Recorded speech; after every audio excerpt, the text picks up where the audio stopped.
வணக்கம். இன்னைக்கு உங்களுக்காக கதை சொல்ல வந்திருப்பது வியல் உங்கள் சகி. இன்னைக்கு நம்ம பார்க்க போற கதையின் பெயர் பொருத்தம். கதைக்குள்ள போலாமா? வாமா, என்ன ஆபீஸ்ல இருந்து வர இவ்வளோ நேரம்?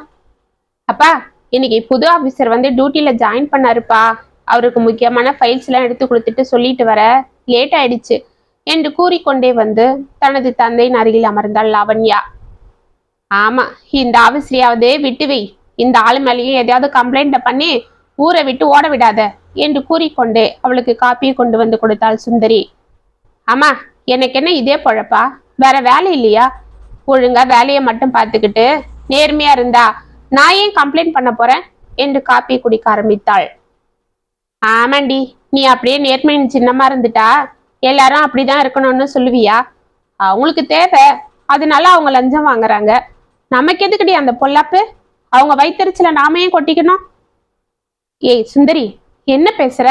அப்ப அவங்க கிட்ட லஞ்சம் கொடுத்துட்டு வயிறு எறிறாங்களே, அவங்க வயிற்றுச்சல் பட்ட பரவாயில்லையா என்றார் ராமு. அது அவங்க தலையெழுத்து. ஆமா, உன்னை போல ஆளுங்களால தான் இப்படிப்பட்ட அயோக்கியங்க தைரியமா நடமாடிட்டு இருக்காங்க. சட்டத்துக்கும் தர்மத்துக்கும் அவங்க கட்டுப்படுறதே இல்லை. ஆமாண்டி, நீ தான் அப்படியே தர்ம தேவதையாட்டம் பேசாத. ஊர் வம்ப வெள்ளை கொடுத்து வாங்கிக்கிட்டு. சரி சரி, என்னங்க அந்த கரூர் சம்பந்தம் என்னாச்சுன்னு தரகர்கிட்ட கேட்டீங்களா? ஏதாவது சொன்னாரா? பொண்ணு பார்த்துட்டு போய் 2 மாசம் ஆகுது, ஒன்னும் தகவலை காணோம். எல்லாம் விசாரிச்சேன், தரகரே நேர்ல வரணும்னு தான் இருந்தாராம். பரவாயில்ல, விஷயத்த போன்லயே சொல்லுங்கன்னு சொன்னேன். அப்படியா? என்ன சொன்னாரு? அவங்க வீட்டுல கொஞ்சம் சீர் எதிர்பார்க்கறாங்க போல தெரியுது என்று தயங்கினார். சுந்தரி ஒன்றும் புரியாமல் அவரை பார்க்க லாவண்யாவின் முகத்தில் எரிச்சல் கும்பியது. அப்படியா? என்ன எதிர்பார்க்கறாங்களாம்? அதுதான் நம்ம அன்னைக்கே விளக்கமா சொல்லிட்டோமே. 20 பவுன் நகை, மாப்பிள்ளைக்கு 3 பவுனு, அப்புறம் சாமான் செட்டு, மாப்பிள்ளைக்கு வண்டி, கட்லி, பீரோ, ஃப்ரிட்ஜு, ஏசிலாம். வேற இன்னும் என்ன வேணுமா? மாப்பிள்ளைக்கு பைக் வேண்டாமா, கார் வேணும்னு. அப்புறம் என்றவர் மேலும் பேசுவதற்குள், அப்பா போதும், அந்த இடம் வேண்டான்னு சொல்லிடுங்க என்றாள் லாவண்யா. ஏண்டி? அம்மா, பையனுக்கு காரு வேணும்னா அவன் சம்பாதிச்சு வாங்கிக்கணும். இப்படி கட்டிட்டு வரவைக்கிட்ட கொள்ளடிக்க கூடாது. அன்னைக்கு நீங்க அவங்க கேட்டதுக்கெல்லாம் தலையை ஆட்டும் போதே நான் சந்தேகப்பட்டேன். அப்பவே எனக்கு அந்த இடம் பிடிக்கல. நீங்க தான். ஆமாண்டி, நாங்க தான் ஏற்பாடு பண்ணோம். போதுமா? இப்படியே பாக்குற இடத்தெல்லாம் ஏதாவது சொல்லிக்கிட்டே இருந்ததால தான் நல்லா அழகா இருந்தோம், கவர்மெண்ட் உத்தியோகத்துல இருந்தோம், உனக்கு இன்னும் கல்யாணம் ஆகாம இருக்கு. ஏய் சுந்தரி, எதுக்கு இப்ப நீ கோவப்படுற? அமைதியா இரு என்று தனது மனைவி அதட்டிவிட்டு, அம்மாடி, நீ சொன்னன்றதுக்காகத்தான் இதுக்கு முன்னாடி வந்த வரனை எல்லாம் வேண்டான்னு சொல்லிட்டோம். அம்மா சொன்னது போல உனக்கும் வயசாயிட்டே போதில்லடா. காலகாலத்துல அது நடக்க வேண்டியது சரியா நடந்தா தானேடா நல்லா இருக்கும். அப்பா, அதுக்காக வரதட்சணை வாங்குறவனையும் ஊழல் சொத்துக்கு ஆசைப்படுறவனையும் பொண்டாட்டி வருமானத்துல காலம் தள்ளுற சோம்பேறியும் நான் கட்டிக்கிட்டு அவதி பண்ணுமா? இன்னைக்கு சீரு என்ற பெல்ல நீங்க அவங்க கேட்கறதெல்லாம் கொடுக்கலாம், அப்புறம் அவங்களுக்கு இதே பழகிடும். எதுக்கு எடுத்தாலும் உங்க அம்மா வீட்டுல இருந்து அது வாங்கிட்டு வா, இது வாங்கிட்டு வான்னு என்னதான் இம்சை பண்ணுவாங்க. அதனாலதான் இப்படிப்பட்ட ஆளுங்களை ஆரம்பத்திலேயே கட் பண்ணணும். ஒரு உண்மையான ஆம்பளைன்றவன் தான் உழைச்சி தன்னோட வருமானத்துல எல்லாம் சேர்த்துக்கிட்டு அப்புறம் கல்யாணம் பண்ணிக்கிட்டு வர்ற பொண்ணை கண்கலங்காம பாத்துக்கணும். அதை விட்டுட்டு தனக்கு வாழ்க்கை துணையா வர்ற பொண்ணுகிட்டயே தான் குடும்பம் நடத்த பணத்தையும் பொருளையும் வாங்கக்கூடாது. அது கேவலம். அவன் சரியான சோம்பேறி. அப்படிப்பட்ட சோம்பேறிய கட்டிக்க நான் விரும்பல என்று எழுந்து உள்ளே சென்றாள். ஆமா, இவ இப்படியே சொல்லிட்டு எல்லா இடத்தும் தள்ளிக்கிட்டு வரா. கடைசியில நாம தான் என்னவோ இவ வருமானத்துக்கு ஆசைப்பட்டு இவளை கட்டி கொடுக்க மாட்டோன்றன்னு எல்லாரும் சொல்ல போறாங்க. இதோ பாரு சுந்தரி, சொல்றவங்க எல்லாத்துக்கும் எதனா சொல்லிட்டு தான் இருப்பாங்க. அதுக்கெல்லாம் நம்ம காது கொடுத்தா பைத்தியம் பிடிச்சுதான் அலையணும். நம்ம பொண்ணு வாழ்க்கை தான் நமக்கு முக்கியம். அவ இஷ்டத்துக்கே விட்டுடுவோம். அவ புத்திசாலி பொண்ணு என்று கூறிவிட்டு எழுந்து சென்றார் ராமு.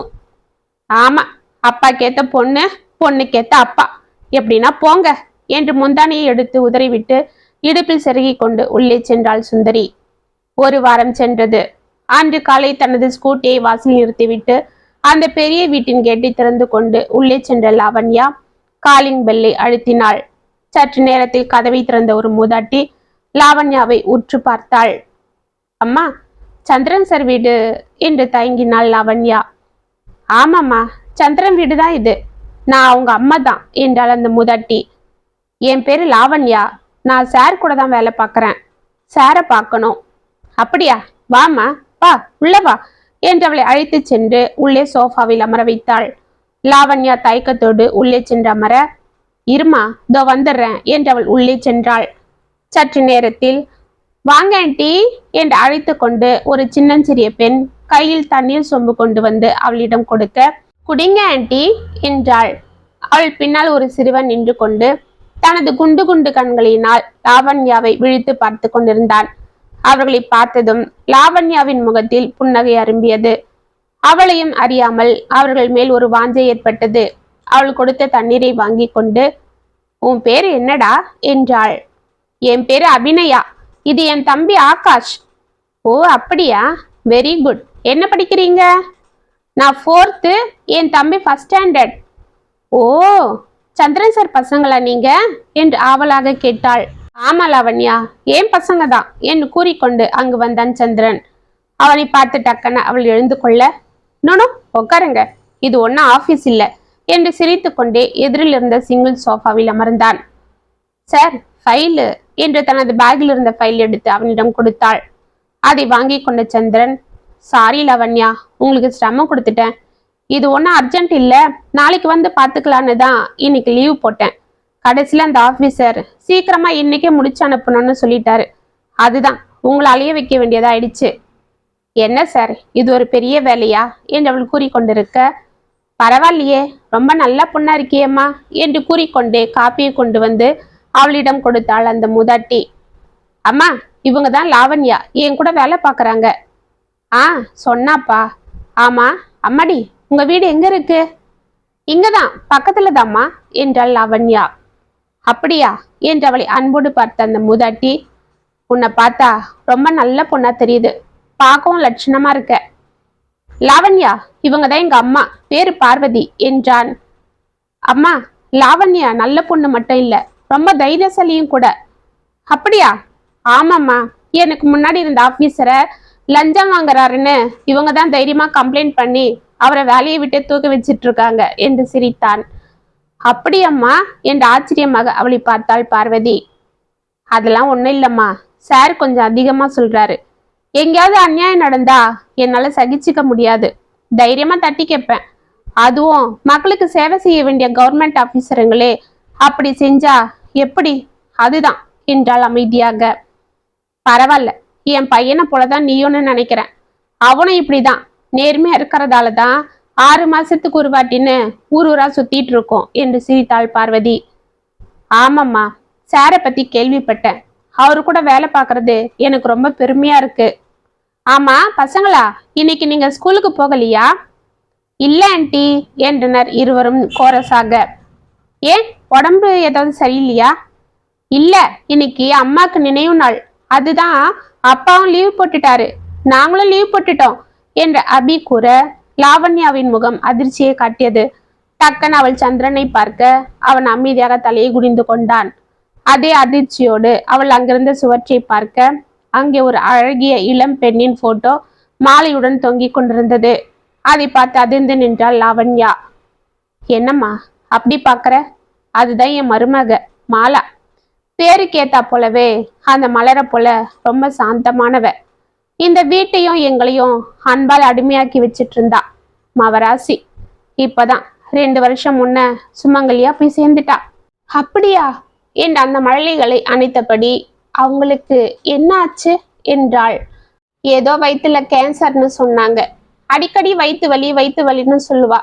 நானும் சூடா இருக்கும் அது இதுன்னு கைவைத்தியம் பண்ணிக்கிட்டு இருந்தேன்.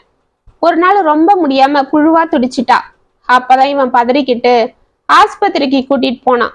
அங்க என்னென்னவோ டெஸ்ட் எல்லாம் எடுத்துட்டு கேன்சர்னு சொல்லிட்டாங்க. வியாதி ரொம்ப முத்திட்டு இருக்கு, எதுவும் செய்ய முடியாதுன்னு சொல்லிட்டாங்க. அவ்வளவுதான். அதுக்கப்புறம் 6 மாசம் இருந்தா. அப்புறம் பூவோடையும் பொட்டோடையும் போய் சேர்ந்துட்டா. அன்னில இருந்து இந்த பிள்ளைங்களை நான் தான் பார்த்துட்டு இருக்கேன். ஒவ்வொரு நாளும் இதுங்க ராத்திரில இருந்து உக்காந்துக்கிட்டு அம்மா அம்மான்னு அமக்கலம் பண்ணிடுதுங்க. என்னதான் நான் பார்த்துக்கிட்டாலும் ஒவ்வொரு சமயம் என்னால முடியலம்மா, வயசாகுது இல்ல என்று கண்களை துடைத்து கொண்டாள். அம்மா பேசாம இருங்க. ஏ அபிக்குட்டி, தம்பியை கூட்டிட்டு உள்ள போய் படிமா என்றான் சந்திரன். சரிப்பா என்று கூறிவிட்டு லாவண்யாவை கட்டி கொண்ட அபி, ஆண்டி உங்களை எனக்கு ரொம்ப பிடிச்சிருக்கு, நீங்க இங்க அடிக்கடி வரீங்களா என்றாள்.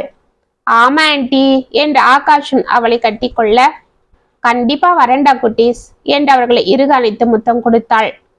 ஓகே பாய் ஆண்டி என்று அவர்கள் உள்ளே செல்ல, அவர்களை அன்போடு பார்த்து கொண்டிருந்த லாவண்யா கண்களை டக்கென துடைத்து கொண்டு எழுந்தாள்.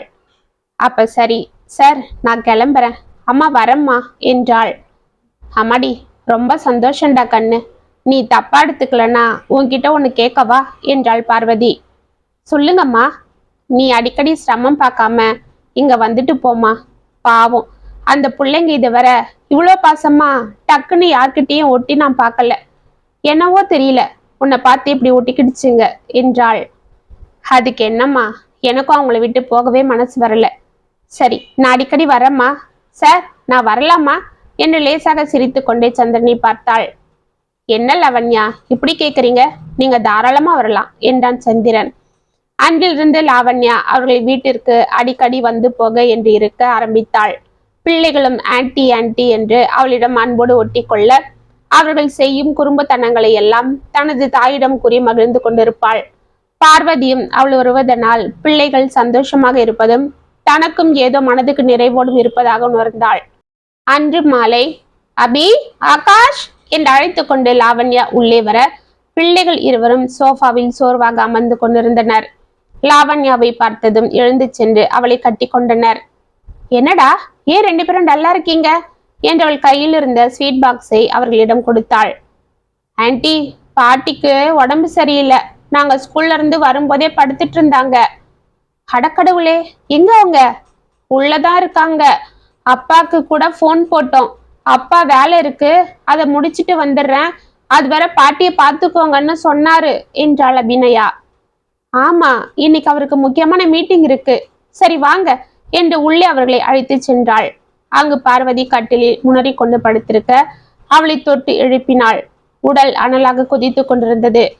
அம்மா என்னம்மா உடம்பு இப்படி கொதிக்குது என்று அவள் பதற, ஆமாண்டா கண்ணு, என்னவோ தெரியல, காலையில இருந்து ஒரே காய்ச்சலா இருக்கு என்று முணுமுணுத்தாள் பார்வதி. டாக்டர் கிட்ட போகலையா? இல்லம்மா, என்னால எழுந்துக்க கூட முடியாம படுத்திருக்கேன். பாவம் பசங்களுக்கு எதுவும் சமைச்சு கூட வைக்கல, இன்னும் அதுங்க சாப்பிடாம கிடக்குதுங்க. சரிம்மா, நான் இப்ப டாக்டருக்கு ஃபோன் பண்றேன், நீங்க கவலைப்படாதீங்க. அபிக்குட்டி, ஆன்டி வாங்கி வந்த ஸ்வீட்டை நீயும் தம்பியும் சாப்பிடுங்க, நான் அதுக்குள்ள பாட்டிக்கு கஞ்சியும் உங்களுக்கு டிஃபனும் செஞ்சிடறேன் என்று வெளியே சென்றாள். சந்திரன் அவசரமாக உள்ளே ஓடி வர, அங்கே சோஃபாவில் அமர்ந்து கொண்டு பிள்ளைகளுக்கு சாப்பாடு ஊட்டி கொண்டிருந்த லாவண்யாவை பார்த்து ஒன்றும் புரியாமல் நின்றான். சார் வாங்க என்று அவள் எழுந்து கொண்டாள். லாவண்யா, நீங்க எப்ப வந்தீங்க? அம்மாக்கு உடம்பு சரியில்லைன்னு. ஆமா சார், நான் இன்னைக்கு வீட்டுக்கு போகும்போது பசங்களை பார்த்துட்டு போலான்னு வந்தேன். அப்பதான் அம்மாக்கு உடம்பு முடியாம படுத்திருக்கிறதா பசங்க சொன்னாங்க, அதுதான் டாக்டருக்கு போன் போட்டு வர வச்சேன். ஒன்னும் பயப்படுறா போல இல்லைன்னு டாக்டர் சொன்னாரு. இன்ஜெக்ஷன் போட்டு டேப்லெட்ஸ் எல்லாம் கொடுத்துருக்காங்க.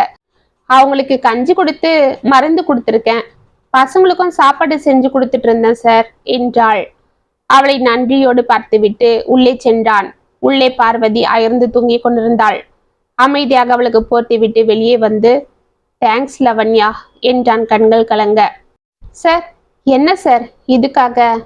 நல்ல வேலை இன்னைக்கு நான் பசங்களை பார்க்க வந்தேன், இல்லைன்னா பாவம் குழந்தைங்க தவிச்சிட்டு இருப்பாங்க, அம்மாக்கும் ரொம்ப முடியாம போயிருக்கோம். ஆமா லாவண்யா. சரி நீங்க சாப்பிட்டீங்களா? பரவாயில்ல சார், நான் வீட்டுக்கு போய் சாப்பிட்டுக்கிறேன், நீங்க சாப்பிடுங்க, உங்களுக்கும் சேர்த்து தான் சமைச்சிருக்கேன் என்று பேக்கை எடுத்துக்கொண்டாள். ஆன்டி நீங்க இங்கே இருங்க ஆன்டி என்றாள் அபி அவள் கைகளை பிடித்து கொண்டு. ஏய் அபிமா, என்ன இது, அப்படிலாம் சொல்லக்கூடாது என்றான் சந்திரன். பரவாயில்ல சார், குழந்தைகளுக்கு என்ன தெரியும் என்று குனிந்து அவள் கன்னத்தை பிடித்து கொண்ட லாவண்யா, ஆன்டி நாளைக்கு வரேன், அது வரைக்கும் நீயும் தம்பியும் சமந்தா இருக்கணும், அப்பாவை தொந்தரவு பண்ணக்கூடாது, பாட்டிக்கிட்டையும் போகக்கூடாது, சரியா என்றாள். சரி ஆன்டி, கண்டிப்பா நாளைக்கு வருவீங்க இல்ல என்றான் ஆகாஷ். கண்டிப்பா வருவேண்டா குட்டி பையா என்று அவன் கன்னத்தை பிடித்து முத்தமிட்டாள். சரி லவண்யா, இப்ப ரொம்ப லேட் ஆயிடுச்சு, நீங்க கிளம்புங்க என்றான் சந்திரன். அம்மா கிட்ட சொல்லிடுங்க, என்று கூறிவிட்டு வெளியே சென்றாள். அப்பா, ஆன்ட்டி ரொம்ப நல்லவங்கப்பா, எனக்கு ரொம்ப பிடிச்சிருக்கு என்றாள் அபி. ஆமாப்பா, அவங்கள இங்கே இருக்க சொல்லுங்கப்பா என்றான் ஆகாஷ். அதெல்லாம் சொல்லக்கூடாது, பேசாம உள்ள வாங்க என்று அவர்களை அழைத்து சென்றான். ஒரு வாரம் சென்றது. அன்று வீட்டிற்குள் நுழைந்த தனது மகளை முறைத்து கொண்டு நின்றாள் சுந்தரி. என்னம்மா, வரும்போதே அப்படி பார்த்துட்டு இருக்கிற என்று சிரித்து கொண்டு அவள் அருகில் சென்றாள் லாவண்யா. வர வர உன் போக்கு ஒன்னும் சரின்னு படல. உன் இஷ்டத்துக்கு வர போற, கேட்டா அந்த ஆபீசர் வீட்டுக்கு போன, அந்த குழந்தைங்களை பார்க்க போன, அந்த அம்மாவை பார்க்க போனேன்னு சொல்ற. 4 பேர் பார்த்தா நம்ம கௌரவம் என்ன ஆகுறது? அந்த வீட்டுல அந்த ஆளுக்கு பொண்டாட்டி இல்ல, நீயும் கல்யாணம் ஆகாதவ. அம்மா, அதனால என்ன இப்ப? அதுக்கு இல்லம்மா, அம்மா என்ன சொல்றானா என்று ராம் எழுந்து அவள் அருகில் வந்தார். என்னங்க, என்ன உங்க பொண்ணு கொஞ்சிக்கிட்டு? ஏய், இந்த பாரு, இனிமே நீ அங்க போக கூடாது. அடுத்த வாரம் உன்னை பண்ருட்டியில இருந்து பொண்ணு பார்க்க வராங்க, அவங்கள வர வேணான்னு சொல்லிடுங்க என்றாள் லாவண்யா தீர்க்கமாக. ஏண்டி? நான் இங்கே ஒருத்தரை கல்யாணம் பண்ணிக்கலான்னு இருக்கிறேன். அவர் ரொம்ப நல்லவர், நேர்மையானவர், நல்ல குடும்பம். யாருடி அது? சந்திரன் சாரை தான் சொல்றேன். நினைச்சேன் நினைச்சேன், பாத்தீங்களா, நான் சொல்லும் போது என் வாய் அடைச்சிங்களே, இப்ப என்ன சொல்றீங்க என்று வானத்திற்கும் பூமிக்கும் குதிக்க ஆரம்பித்தாள் சுந்தரி. ஏய், பேசாமரு என்று அவளை அடக்கிய ராமு. அம்மாடி, என்னம்மா இது? அவரு கல்யாணம் ஆனவரு, அவருக்கு 2 பசங்க வேற இருக்காங்க, அவரை போய்... அப்பா, நான் அவரை கல்யாணம் பண்ணிக்கிறேன்னு சொல்றதுக்கு காரணமே அந்த பசங்களால தான். என்னவோ தெரியலப்பா, அந்த குழந்தைங்களை பார்த்தா எனக்கு ஏதோ சொல்ல தெரியாத ஒரு பாசம், ஒரு உணர்வு வருது. அவங்கள விட்டு பிரியவே கூடாதுன்னு தோணுது. அவங்களும் அப்படிதான் என் மேல உயிரா இருக்காங்க. அந்த அம்மாவும் என் மேல ரொம்ப பாசமா இருக்காங்க. இருப்பாங்க, ஏன் இருக்க மாட்டாங்க? வயசு பொண்ண பொண்டாட்டி இல்லாத தன்னோட பையனுக்கு எப்படியாவது ஏமாத்தி நடிச்சு கட்டி கொடுத்துடணும்னு அந்த அம்மா பிளான் போட்டிருக்கோம். அதுதான். அம்மா, அவங்கள அப்படிலாம் சொல்லாதீங்க. நான் இப்ப தீர்மானிச்சிருக்கிறது பாவம், அவங்க யாருக்கும் தெரியாது. அவங்க அந்த குழந்தைங்களை நினைச்சு படுற வேதனையும், அந்த குழந்தைங்க தாய் இல்லாம படுற அவசியம் பார்த்துதான் நான் இந்த முடிவு எடுத்திருக்கேன். அப்பா, நீங்களே சொல்லுங்க, ஒரு தாய் இல்லாம வளர்ந்த கொடுமை எப்படிப்பட்டதுன்னு உங்களுக்கு தான் நல்லா தெரியும். சொல்லுங்கப்பா. அந்த சந்திரன் சார் கூட ரொம்ப நல்லவர். எனக்கு என்னவோ அங்க போனா அது என்னோட குடும்பம்னு தான் நினைக்க தோணுது. பிளீஸ்பா, என்ன அவருக்கே கல்யாணம் பண்ணி கொடுத்துடுங்கப்பா என்றாள். சற்று நேரம் அமைதியாக இருந்த ராமு, சரிம்மா, உன் இஷ்டம். நீ இவ்வளவு தூரம் அவங்க மேல பாசம் வச்சிருக்கிறது எனக்கு ரொம்ப சந்தோஷமா தான் இருக்கு. நானும் அவரை பத்தி கேள்விப்பட்டேன், எல்லாரும் நல்லபடியா தான் சொல்றாங்க. சரி, ஒரு நல்ல நாளா பார்த்து அவங்கள வர சொல்லு என்றார்.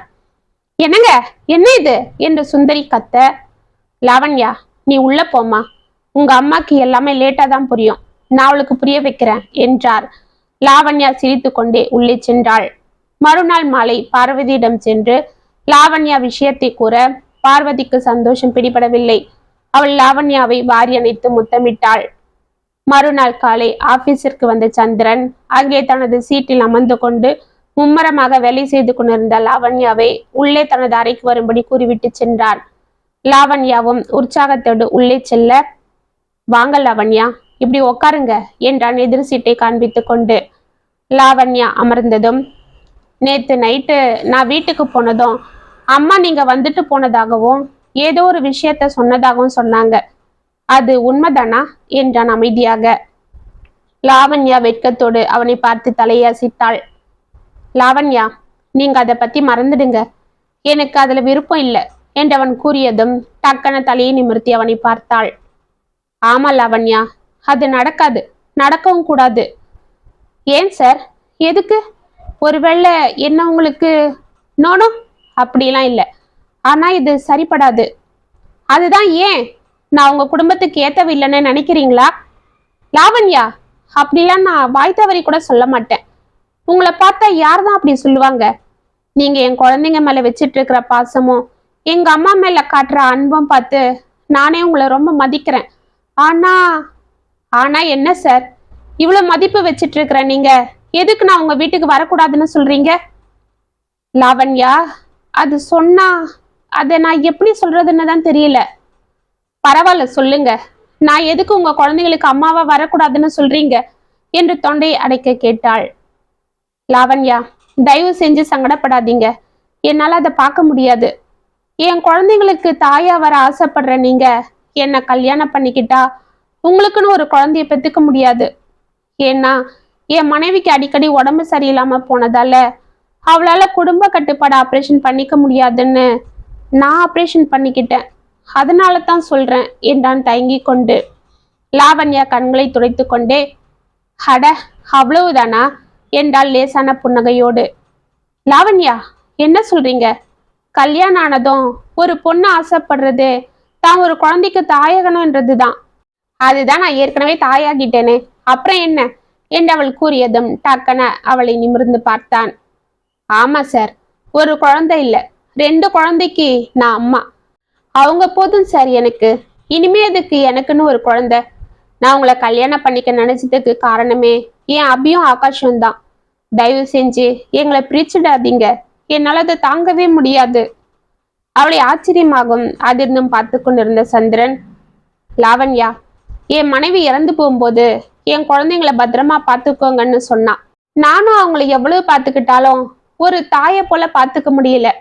ஆனா இன்னைக்கு உங்களை என் பசங்க விரும்புறதும் அவங்கள நீங்க விரும்புறதும் பார்க்கும்போது என்னோட மனைவியே உங்க உருவத்துல திரும்ப வந்துட்டாளோன்னு தோணுது என்றான். அப்பனா நாங்க சேரத்துக்கு நீங்க இனிமே தடை சொல்ல மாட்டீங்களே என்று அவனை குறும்பாக பார்த்தாள். இவ்வளவு பாசம் வச்சிட்டு இருக்கிறவங்க நடுவுல தடை சொல்ல நான் யாரு? நம்ம 2 பேருக்குள்ள பொருத்தத்தை விட ஒரு தாய்க்கும் குழந்தைங்களுக்கும் இங்க நிறைய பொருத்தமாயிடுச்சு. இனிமே உங்களை நான் பிரிக்க விரும்பல என்றான் சந்திரன் சிரித்து கொண்டு. 3 மாதங்களில் அவர்கள் திருமணம் இனிதே நடந்தேற சந்திரனுடன் மாலையும் கழுத்துமாக உள்ளே நுழைந்த லாவண்யாவை அம்மா என்று ஓடி வந்து கட்டி கொண்டனர் ஆகாஷும் அபியும். அவர்களை லாவண்யா வாரி எடுக்க பார்வதி அவர்களை மன நிறைவோடு ஆசீர்வதித்து ஆனந்தமடைந்தாள். இத்துடன் பொருத்தம் கதை முற்றும். உங்களுக்காக எழுதின இந்த கதை உங்களுக்கு பிடிச்சிருந்தா கமெண்ட்ஸ்ல சொல்லுங்க, லைக் பண்ணுங்க, ஷேர் பண்ணுங்க, மறக்காம சப்ஸ்கிரைப் பண்ணிக்கோங்க. மீண்டும் நாளைக்கு வேற ஒரு சுவாரஸ்யமான கதையோட உங்களை சந்திக்கிறேன். அது வரைக்கும் இணைப்பிலே இருங்க. இப்படிக்கு வியல் உங்கள் சகி.